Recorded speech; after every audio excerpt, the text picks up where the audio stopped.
Tonight's first video comes from Cornelia Kotze, an outdoor adventure and paranormal exploration channel from South Africa. She camps with her father, investigating local legends and allegedly haunted locations. This was one trip that proved the legends were real. August 17th, 2026. Remote Woodland Trail, South Africa. Guys, so my dad went to go scout the area quick. He wanted to make sure everything's safe. There's nobody here with us. As for we found stuff earlier on that we don't know what it means. It's getting dark now. It's getting very, very cold. But we just need to make sure. And then, yeah. So, today was a hectic day. We went through a lot. It was hot. We walked a lot. Especially where we wanted to camp out that we couldn't because of the long grass and stuff. You know, we wanted to go to a haunted area, but rather be safe with snakes and stuff than not. Cornelia and her father scout the area and set up camp near an old witchcraft table, driven by heavy mist and the threat of venomous snakes. They reflect on suspicious encounters earlier on the trail, including an unusually skeptical old man at a birdwatching station. The atmosphere grows tense and uncertain as nightfall approaches. I hear it, but I don't know where it is. No, it's nothing. As I was saying, did you hear that? I definitely heard that. It sounds so close, but I can't see anything. Well, as I was talking, the video I was talking about, it was two men that... As they relax on their sleeping bags, strange rustling and heavy noises erupt right beside their position. The sounds are close enough that both freeze and desperately scan the pitch-black woods surrounding them. Footsteps. And it sounds so close.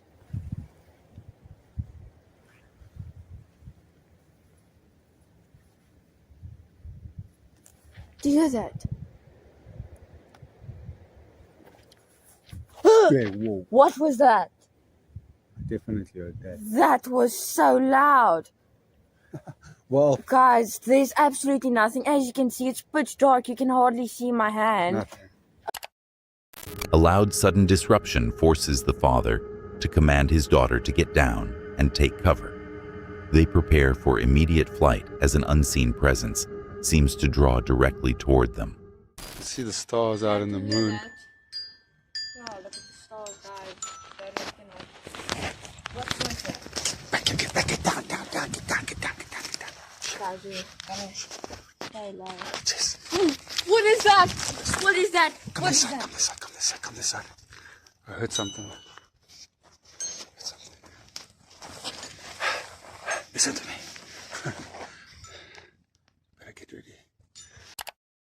To their horror, the exact same yellow happy birthday balloon they noticed miles back on the trail inexplicably appears right next to their dark campsite.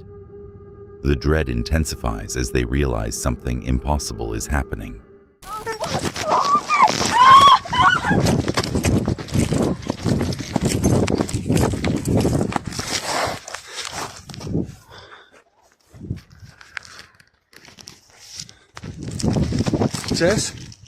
Jess? What the? Jess? Jess? Dad? Where are you? Oh my, okay, wait. Oh, good. Wait. Just need to get to the place. What is that sound, Dad? I don't like it, Dad. Bizarre audio artifacts, footsteps, and unsettling echoes reverberate through the woods. The disorientation causes momentary panic and brief separation between father and daughter before they manage to regroup. Oh my word. Guys, I can't move. Oh my word. this is raw footage.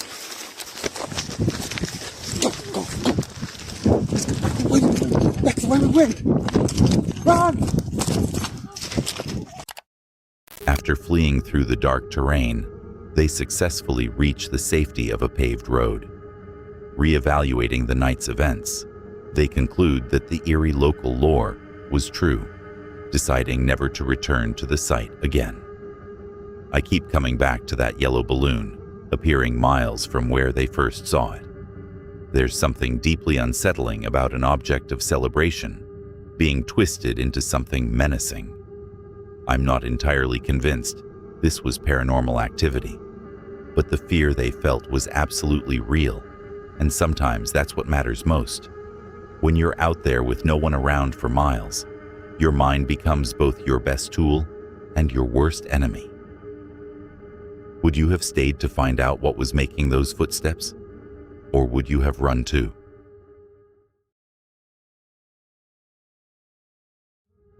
What happens when the spirits you're hunting tell you to get out? Tonight's second video comes from Rick's Paranormal Investigations, a UK-based channel where investigator Rick explores haunted locations with fellow explorers like Lucas from Twin Trek Herbex. Using EVPs, spirit boxes, and night vision cameras, they attempt to make contact with local legends while documenting the raw fear of staying until dawn. August 11th, 2026. Judy Woods, West Yorkshire, England. Welcome back to Rick's Paranormal Investigations, everyone. Tonight, we are stepping into Judy Woods for another paranormal investigation, but this time we're staying the whole night. We're doing a wild camp. I'm here with Twin Trek Herbex, Lucas, and we are going to stick it out the whole night. We are going to do some calling out to Judy North, to Captain Beavers, the Headless Horseman, and any other spirits that reside in these woods. Many people have committed suicide down here, so we're expecting some residual energy here with the stone tape theory. We'll get straight into this and I'll bring you back when we're heading towards the campsite. Investigators Rick and Lucas arrive at Judy Woods for an overnight wild camp and paranormal investigation. They hike through the woods, pitch their tents near a stream, and collect firewood while daylight fades. Surprised you didn't say anything sooner. That was fucking weird. His brother Thomas said to have grown old happily nearby, and locals swear that's the cruelest part of the haunting. Not the horror of it, but Captain Beavers rides past his brother's old cottage every year, close enough to see the warm light in the windows, before the woods swallow him again. And whether you believe it or not, Judy Woods does have that particular hush to it once the lights go. Perfect setting for a night camp like we're doing now. Now that's one version of the story of Captain Beavers that I found online. And the other is that he killed himself in these woods after he couldn't marry the love of his life, as his brother married her.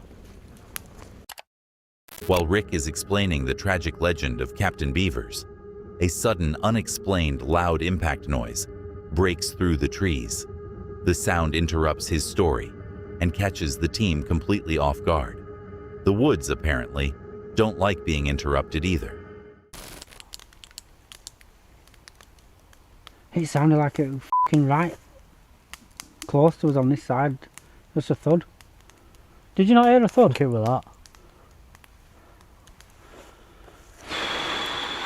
There's a really high chance it was that, because that's been...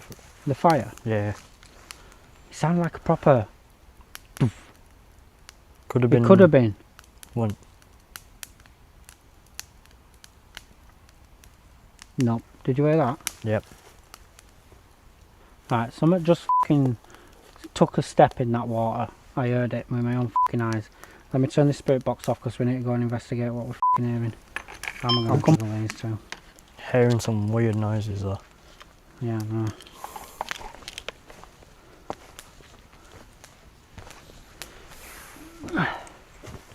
Right. It just sounded like... While Rick wanders away from camp to gather additional firewood alone in the dark, high-pitched, distressful shrieks resembling a screaming woman echo through the deep woods. The sound cuts through the silence and leaves him frozen in place. I am hearing proper screaming, guys.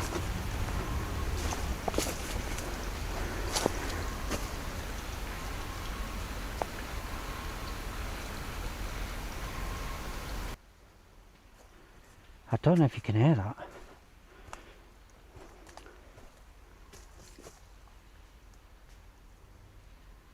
There is proper screaming. If we hear that noise again, 'cause that was fucking weird, man.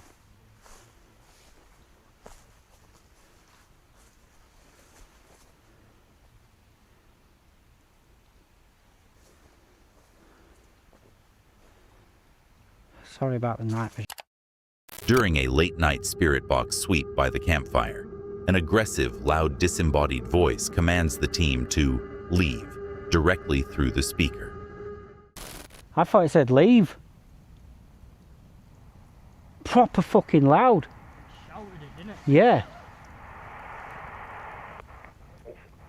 Can you do that again?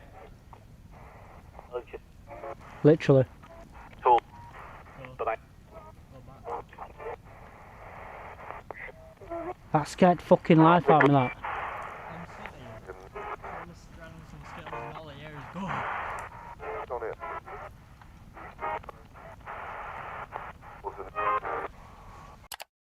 After retiring to their tents after midnight, bizarre and terrifying high-pitched screeching sounds echo directly outside Rick's tent. He lies paralyzed in his sleeping bag in total darkness, unable to move or respond. I find the progression of this one fascinating. They came looking for spirits and got exactly what they asked for, culminating in that direct leave command that felt less like a random EVP and more like a genuine warning.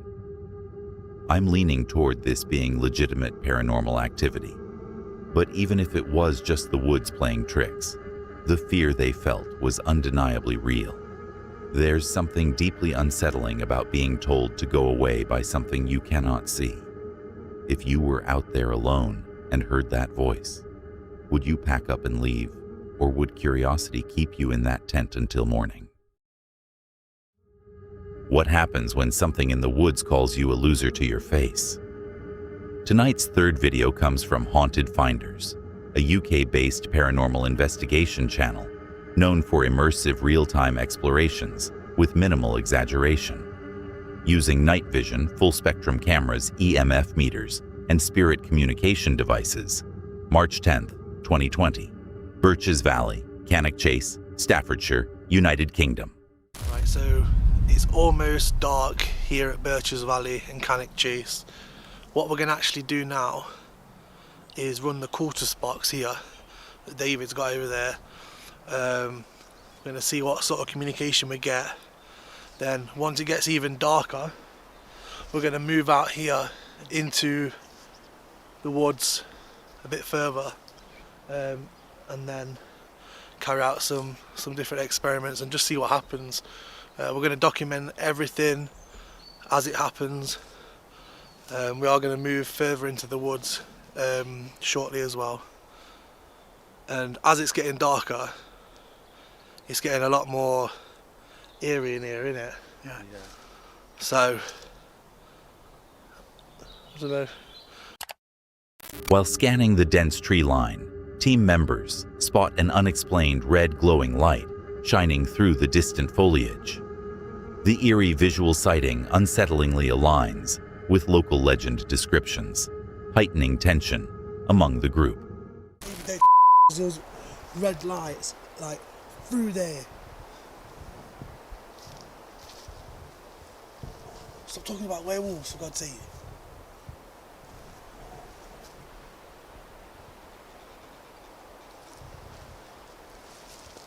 I clearly saw it, right, and it was over there.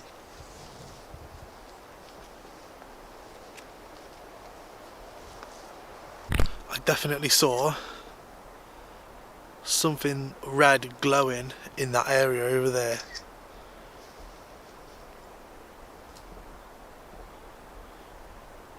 David's freaking me out because he keeps talking about flipping werewolves, and it's a full moon.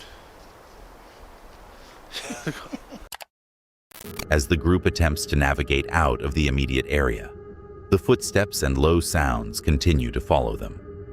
The investigators report an overwhelming feeling of being actively stalked and tracked by an unseen entity moving through the thick brush. That? What was that? What was that?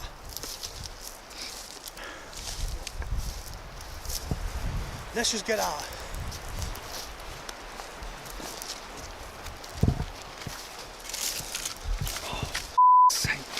Something's following us.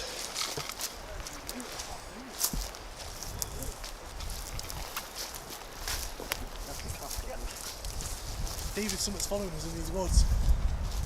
Just keep an eye out. Yeah, but what's that observing? Having relocated to a secondary section of the woods to conduct an audio communication experiment, the team asks the entity who is controlling the presence. The audio device clearly outputs the response, "losers," providing a direct hostile intelligent answer. Rude, considering they came in peace. Birch's Valley at Cannock Chase. I think we've caught a lot of strange activity. Kev's almost broke his legs. Yeah, you see that fun on the funny bits. Yeah, that's going on the main. That's going on the main episode. That is. Great, thanks. Kev's almost killed himself. I think we've had a lot of responses then. I'm interested to go over what we got in the small woodland because that growl was absolutely horrible, and I'm 100% sure at least halfway through them woods, right, the first one we was in, something was tracking us because I heard the same growl. After receiving explicit demands to leave and experiencing hostile sounds, the team decides to respect the warning and conclude the investigation. They reflect on the terrifying growls and persistent movement that stalked them through the trees, concluding that Birch's Valley remains one of the most active and unnerving locations they have ever explored. I keep thinking about that single word response through the spirit box. Losers isn't a random noise or a fragment of static. It's a deliberate insult delivered with apparent intent to mock and intimidate. I'm not entirely sure what to make of it, but the combination of being stalked through the woods and then directly addressed like that would have me heading for the car keys immediately. There's something particularly chilling about intelligence that chooses to taunt rather than simply scare. If something spoke to you that way in the middle of nowhere, would you stay to find out what it was? Or would you be driving home before it could say anything else? He goes solo camping in one of Canada's most paranormally active forests. Before dawn, he's packing his tent in the dark and running for the exit. Tonight's fourth video comes from Paranormal Discovery, a channel built on solo wilderness camping, urban exploration, and full-spectrum paranormal investigation. The host operates alone. March 26, 2024. Daggerwoods, Nova Scotia, Canada. So long story short, that's the... What is that? That's the story. Those people? What are those? There's like something hanging down over there. I can't see what that is. Hello? Whew, there's a strong vibe up in here. I wonder if there is kind of Bigfoot activity going on, because look at this right here. A tree in a tree. I want to know more about the Daggerwoods howler, or the Heidi Hinder. Is he here with me right now? Walk forward. Go up. Go up? Which way? There's a way there, and a way down there. Don't know if this is a good idea. If I'm being honest with you guys, I feel like this is a risky thing. Who is there? Show yourself. Oh, what the? No way. This is... Man, this is... What? Whoa!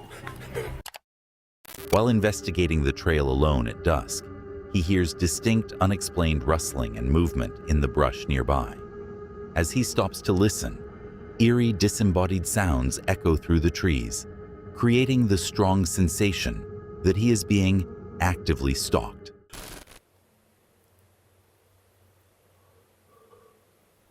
Yo.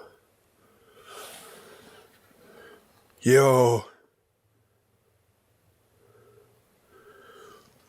Oh my God. We're lost here. Oh my God.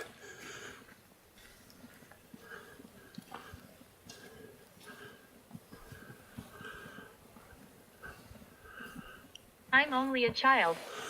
No, you're not. You are not only a child. I know you're something else. So don't try and trick me. Scanning the dense tree line on his left, the camera captures a clear visual anomaly as a faint, white, misty shape briefly glides through the dark woods before vanishing out of sight. Down there! Surrounding my death. It's down there! Okay. Whoa. Are you kidding me? Oh. Okay. Okay. Who's there? Show yourself! I'm hearing a high pitch now. I don't mean to hurt you. You're freaking me out now. Okay, f this. No way. Bird from. This is, man, this is. We're moving around. Just as he reaches the relative safety of his campsite to regain his composure, his main lantern light abruptly shuts off and malfunctions on its own, plunging the campsite into darkness. Bold choice of moment for the batteries to give up.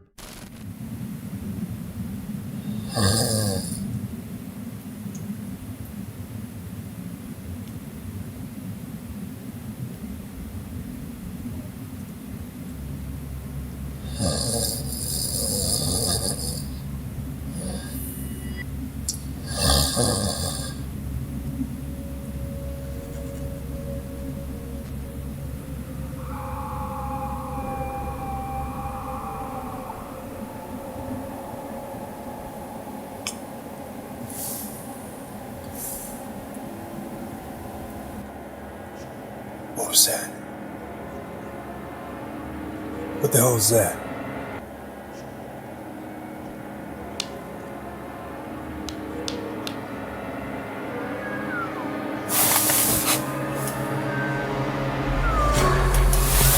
Oh!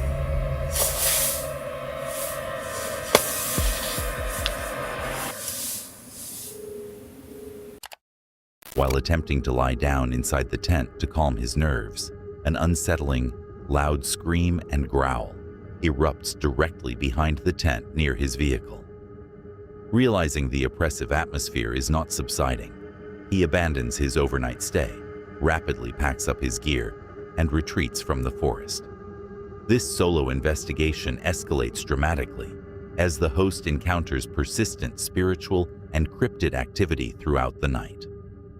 From visual misty figures and disembodied frequency phenomena to physical equipment failures and loud growls surrounding his campsite. By the time the growl hit near his vehicle, packing up in the dark and leaving wasn't overreacting. It was the only sane move left. Would you have made it to that final scream before deciding to leave? Or would the lantern cutting out have been your breaking point? Tonight's fifth video comes from Gone 1970, an outdoor and wilderness survival channel focused on solo camping, bushcraft, and campfire cooking, often accompanied by his dog, Luna. The channel emphasizes immersion in nature and authentic outdoor experiences, occasionally featuring eerie wilderness encounters. This was one morning he couldn't leave fast enough. June 17th, 2026. Bronty Creek Provincial Park, Ontario, Canada. Yeah, the lovely Luna and I have arrived. Hey, what do you think? Should we check it out? compared to our last place, this is still a beautiful spot, but much smaller. So let's go out and have a look. All right, gang, we got 2 picnic tables. One looks brand new, and the other one just looks old and they were too lazy to remove it. That's pretty unusable. Got a couple of good spots over here, maybe kind of in that area there. We'll give it a go. All right, gang, I didn't film any of the setup for the tent this time. If you want to see that, and I think you probably should, because there's a couple funny moments. It's in the video that we did before at Bronty Creek Provincial Park. So just about ready to finish setting up. This is a small site, but the good news is there seems to be a trail right behind us. So The camper and his dog Luna arrive at the campsite, noting how much smaller it is compared to previous locations. He sets up the tent off camera, gives a brief tour of the site, and highlights a nearby trail running directly behind their tent before setting off to explore the area. Hey, I need it. You know, it sounds like I'm whispering. That's because I am. I've got some strange neighbors, and I don't want to be too loud. I woke up, I don't know, probably about 12:30. Nothing unusual, but then about 1:30 I heard some wood chopping. Chop, chop, chop. And so I turned on my camp lights and it stopped, but then a fire started in one of the campsites. And I woke up again at 2:30 and again at 3:30. More wood chopping, more fire. And all the way until this morning. And they're still, the fire is still up. And the strange thing about it is, not a sound, not a word. You would understand it if people were partying, maybe getting out of hand, but this is just weird. So I'm up super early. We got up at about 5:30, got our coffee ready, and we're gonna get everything together and tore down and just get out of here. It doesn't make me comfortable. And I don't often get that feeling. I don't think I ever have camping, so at any rate. Unnerved by the complete lack of human conversation during hours of continuous nighttime activity, the camper decides to wake up early at 5:30 a.m. Feeling extremely uncomfortable, a sensation he notes he has never experienced while camping before, he hurriedly drinks his coffee, tears down his camp, and departs the area with Luna. I think what makes this one so effective is the absence of anything overtly paranormal. No ghosts, no cryptids, just the deeply unsettling realization that someone was awake all night doing manual labor in complete silence. Sometimes the scariest thing in the woods isn't what you can explain, it's what you can't. Would you have stuck around to introduce yourself in the daylight, or would you have done exactly what he did and gotten out of there? What happens when you invite the local legends to say hello? Tonight's 6th video comes from Dave C. Paranormal, a UK-based channel dedicated to solo and small group paranormal investigations, legend tripping, and outdoor overnight stays. August 10th, 2024. Cannock Chase, United Kingdom. Just walking along, minding our own business, taking in the beautiful scenery, as most people do when many people encounter the black-eyed children. But we are actually out in search of the black-eyed children. So if there are any black-eyed children in this area, you know what to do. Come out, show yourself, come forward, and communicate with us.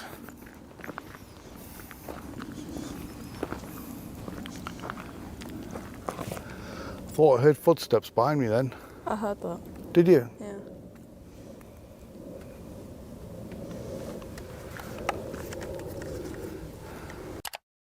Right after the call-out, unexplained footsteps can be heard shuffling along the path, directly behind them. Both investigators stop and acknowledge the sound, confirming they heard distinct movement following them down the trail. The hell is that? What the hell is that? Don't be shy, touch it. It's just like a ball of fluff of a keychain. Weird.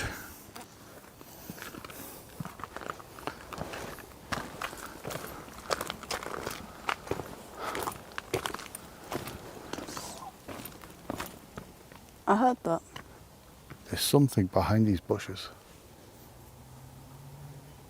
It's most likely just a squirrel. But we're in Cannock, you can't be so sure. Yeah.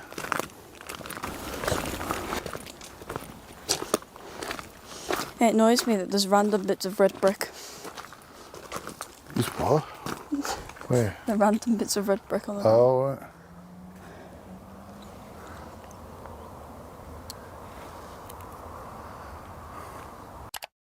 As the sun sets and they approach the edge of the woodland near Takaroo, a sudden, sharp, disembodied noise echoes out from deep within the dense tree line. The sound cuts through the evening quiet and leaves them scanning the trees. Something just out the corner of my eye, and as always, when I put the camera on, there's nothing there.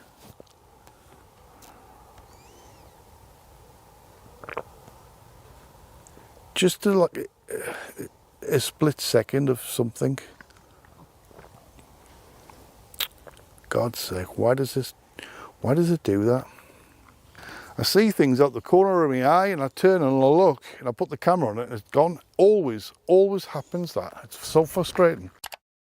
After making a final call out to any spirits in the area, they spot a deer grazing nearby in the dusk. The pair return to their tent and camp chairs to take off their boots, grab cold drinks, and relax for the remainder of the warm summer evening. I appreciate how this one ends on a lighter note after all those unsettling moments. The footsteps, the keychain, the figure at the edge of vision. They all built tension that ultimately resolved with a deer and a cold drink rather than a panicked retreat. I'm not convinced they encountered anything genuinely paranormal here, but the subtle unease of being followed through those woods was absolutely real. Sometimes the scariest part of investigating is the anticipation of what might happen, not what actually does. Would you have kept calling out after hearing those footsteps, or would you have taken that as your cue to head back to camp? That's it for tonight. If you watched all the way to the end, you're either very brave or you made some questionable life choices. Either way, like and subscribe, hit the bell, and click one of the videos on screen. I'll be back soon with more reasons to stay indoors. See you then. And if you made it this far, there was a hidden word somewhere in tonight's video. Drop it in the comments if you caught it.